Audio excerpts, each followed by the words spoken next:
တူတို့ရေငါတူတို့ဒီနေ့လေဦးလေးပြောချင်တဲ့အရာတစ်ခုရှိတော့ဦးလေးခေါ်လိုက်တာပေါ့နော်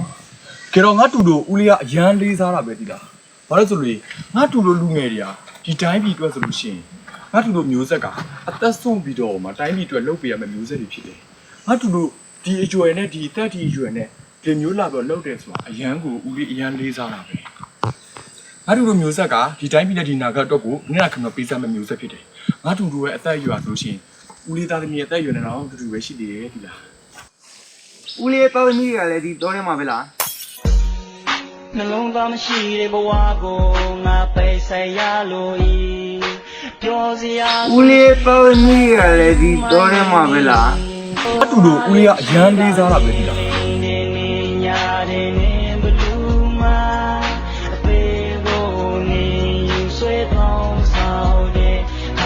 ငါတူတို့ရေ